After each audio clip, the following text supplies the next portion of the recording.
Bonjour, bienvenue. Alors là, je voulais vous présenter très rapidement et très simplement un petit agenda que je pense les personnes qui sont déjà dans l'astrologie et qui aiment ce genre de choses connaissent probablement déjà et ont dû commander en fin d'année. C'est l'agenda lunaire de Yasmine Bolland.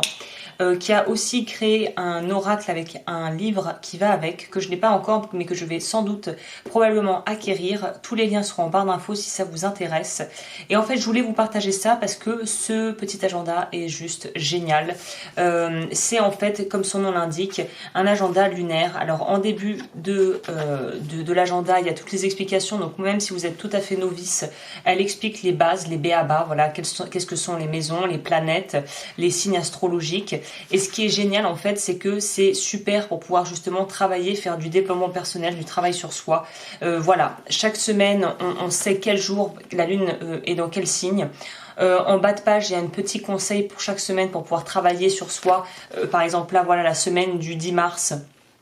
Il y a quelques années, de nombreuses personnes reléguaient le positive thinking au rang de niaiserie idéaliste, mais nous sommes de plus en plus nombreux à avoir pris conscience du potentiel de cette pratique. L'alignement de cette semaine entre Mercure et Jupiter encourage justement les pensées positives. Donc vous voyez, je trouve que c'est un très bon complément. En début de chaque mois, on va avoir un récapitulatif des différentes phases de la Lune et du mois en question. Donc évidemment, là, j'enregistre en 2021, mais si vous voyez cette vidéo à un autre moment, je pense qu'elle réédite chaque année. Et voilà, il y a aussi, j'aime beaucoup les petites tâches du mois où elle nous propose des choses, et il y a aussi, j'ai cru voir quels sont vos objectifs pour cette nouvelle lune.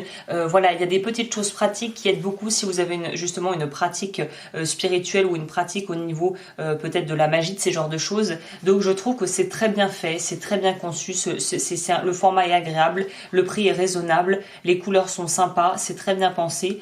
Donc moi je vous recommande chaudement l'agenda. Il coûte 16 €, donc vraiment c'est pas du tout excessif pour tout le travail qu'on peut faire avec. Il y a la petite languette pour pouvoir suivre. Pour moi, je vois pas ça comme un agenda qu'on va utiliser pour noter ses rendez-vous de tous les jours, mais c'est vraiment pour travailler sur soi. Le seul petit truc que moi j'aurais rajouté en plus, mais qui est un peu hors cadre, c'est dommage qu'elle nous propose pas, par exemple en début de mois, une page avec de l'espace pour pouvoir en fait se faire un tirage peut-être pour les énergies du mois, pour les personnes qui utilisent les cartes ou qui veulent apprendre à les utiliser. C'est une très bonne façon de pouvoir aussi apprendre à appréhender le tarot et les oracles.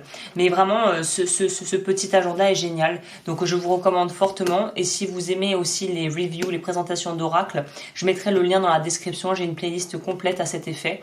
Et je pense que du coup, je vais créer une playlist pour les livres et les choses plutôt d'ordre lecture que je pourrais vous proposer sur la chaîne.